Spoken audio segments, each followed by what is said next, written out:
You can meet Ellen and other members of the Austin Herb Society at Herb Fest from 9 to 1 on October 10th at Sunset Valley Farmers Market. This is always a great event to learn more about herbs and pick up plants along with herbal products and gifts. Joining me now is Mae Sanchez from Barton Springs Nursery, and welcome back to Central Texas Thanks. Gardener. Mae. Good to be here. Good to see you. Yeah, good to see you too. And we're going to be talking about one of my favorite plant groups, the grasses.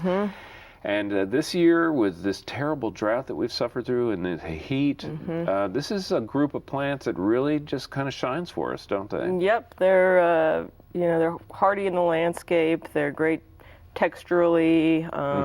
For the most part, they're drought tolerant. If not drought tolerant, grasses for the most part, I'd say, are forgiving. Yeah. You know, they'll stress out a little bit. They'll kind of disappear in conditions like this, but usually they'll pop back out at some point. Well, you know, I actually had one miscanthus in my garden that I had switched the sprinkler pattern just a little bit, and didn't realize that this plant was getting no water until pretty late in the summer. And you know what? It totally brown out. Well, you know, it was still just hints of green. Just one little hand watering, bing, came right on and back. grasses, you can always just cut back and let them re-sprout from the bottom for the most part. Yeah. So they are, like you said, forgiving. And the aesthetic side of it, like you said, there's this textural quality to them. They look great massed in plantings. And there's also kind of a sense of movement if you get a little and sound breeze. Too, when the breeze, especially like inland sea oats. Yeah. You've brought a really nice selection of them to talk about, some of which we've never talked about on the program before. We're going to start with a couple of sedges, and these are grass-like plants. They're actually distinct from the grasses, but really hard for the average person to tell. This first one is blue-gray sedge. Tell me a little bit about this one. Carex, glauca, it's a smaller clumping. Sedges in general are going to be smaller, clumping, grass-like plants. They're good for borders as they stay low. And that one has really impressed me this past summer. It's been in full blazing sun and has dried out a few times, and you wouldn't be able to tell other than some browning of the leaves, but it has bounced right back. Almost any plant that has that kind of coloration is a tip-off that it's going to be a good drought seems survivor. To be, yep, that seems to be. And again, this is blue-gray sedge, and I think your reference of out in front, mixed with perennials or massed together even. This is going to be a very attractive plant. I'm assuming this is a full sun plant. It's full sun. It'll actually grow in quite a bit of shade. You can put it under trees or that kind of setting. But a lot of times with the bluer plants, that'll affect its coloration a little bit. You might see a little bit more green to it than blue. Right. And when it starts cooling off, also that tends to kind of intensify the blueness as well. But no, it'll take full sun for sure. Okay. Right next to it, we have Cherokee sedge. Cherokee sedge is a North American native. It's one of the larger sedges. Sedges. This definitely looks more grass-like than a lot of sedges. It's got a broader blade to it, and they can get up probably 2 feet tall when they're blooming. It's a beautiful clump. That one is going to need a little extra water in the summer. I've noticed. I actually dug mine out of the ground because it was stressing out and just put it in a pot so I can have it sitting in water this summer and just make it live. Right. But you can also just kind of grab it and hedge it and let it flush back out again if it stresses out. And it gets really beautiful, kind of copper-colored blooms later in the summer here, usually, is what I've noticed.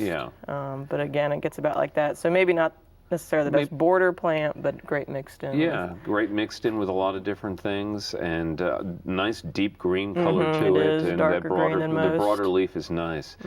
Next to it, we have a true grass, right? This is Texas bluegrass. And I think, I should know more about this plant, but I really don't. Tell me about the cultural you don't see it very often. I don't know why. I mean, when I read about it, some people refer to it as being really invasive. It's rhizomatous, so it's going to spread. It'll spread out. Sometimes that's a good thing. Yeah, and it does have kind of a bluish tinge to it.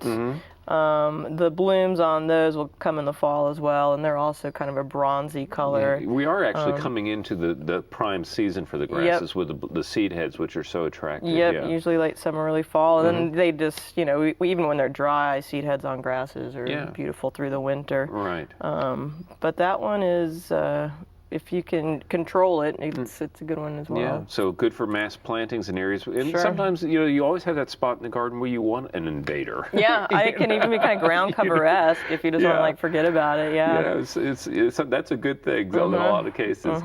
So Texas bluegrass is the name of that one. Our next one has the seeds on it, and this is famous for those seeds. It's inland sea oats, and we see the obvious reason for the name there in the seeds. Yep, another native. Usually see it. It tends to be kind of riparian along where there's waterways. Yeah. So it is a little thirstier, but that too can survive a drought. It's not going to look great without extra water, but it will come back. And some people have wet spots, that they need to fill. It will also spread. You had mentioned earlier, it can become monstrous. It can really just overtake riverbanks if you let it. But it's great for erosion control, that's for sure. Yeah. And that one is, it has a beautiful sound when the wind blows and those seed pods dry. It's just a beautiful plant. You could probably even use those for like cut flower arrangements. I'm sure you can. Great plant, very attractive seed, and also grows well in shade. It's something we should talk about on that one. It is shade, definitely. If it got more sun, it's probably just going to want more water. Right. But it is more of an understory plant. Great for ground cover in that situation. Another shade-loving form of grass is the palm grass, and these have come onto the market here, I guess, in the past 5 to 8 years, and we started seeing these. Especially, I first was introduced to these at Barton Springs Nursery. These are beautiful plants. They are. We have a whole bed in the middle of the nursery that this is kind of taken over. It does drop seed and come up from seed here and there. I mean, here and there. It's easy enough to yank out. But they're actually very easy to control. Yeah. And this one, too, I wish this was blooming now. It really has this dramatic. Very dramatic, long bloom. That grass can get up probably 4 feet tall if it's a healthy specimen, and it easily is wide. You can see why they call it palm grass. It has that very Palmifolia. palm-looking like a leaf on it. Accordion-like. When it dries up, those will close up just as a response to that. Right. But it also will bounce back. It might, once you water, it'll open up again. Yeah. Also, it has a great sound quality to it in the wind. Palm grass is one that I really do recommend to folks for a big plant for big spaces. This shade too, part shade. Part shade, right. Now this next plant is the most beautiful color of any grass, I think. It's my favorite. True blue. And this is a Blue Dune lime grass. And tell me about this, because this is just gorgeous. That is also a fairly aggressive clumper if it's happy where it is. I think it's rhizomatous. I think it spreads by rhizomes. Full sun, it's going to affect the color. It tends to like a little colder than hotter, so if you can keep it alive in the summer, it might look a little stressed out then, but in the fall it'll start pushing off growth again. Yeah.